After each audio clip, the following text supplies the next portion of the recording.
वाजता सुद्धा फोन लागत नाही, उचलतच नाहीये ती. अरे देवा, कुठे राहिली ही पोरगी? किती वेळ झाला तुम्ही तिला शोधताय? 2-3 तास झाले. एक मिनिट.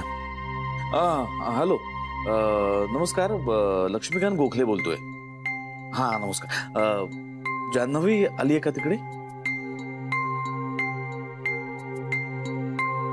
नाही का? नाही नाही, ठीक आहे. मी कळवतो तुम्हाला. हा, ओके ओके ओके. अरे काका, काय रे, कोणाशी बोलत होतास? अरे तिच्या बाबांना केला होता फोन.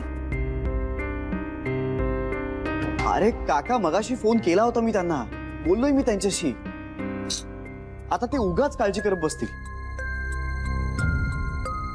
काळजी करणारच ना श्री. जान्हवी घरी परत आली नाही म्हणून आपण काळजी करतोय ना.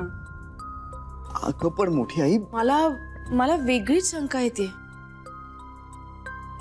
नाही म्हणजे असं तर होत नसेल ना की जान्हवीला जसं विस्मरण झालं होतं ना तसं. म्हणजे मला असं म्हणायचंय की तिला काही आठवतच नाहीये, असं काही होत नाहीये ना.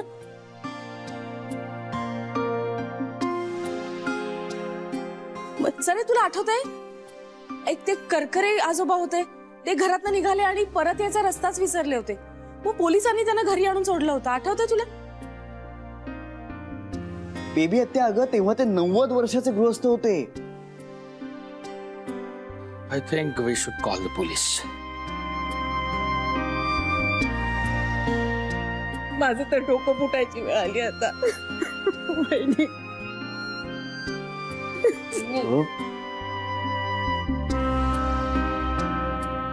काय झालंय? गडबड आहे का काही?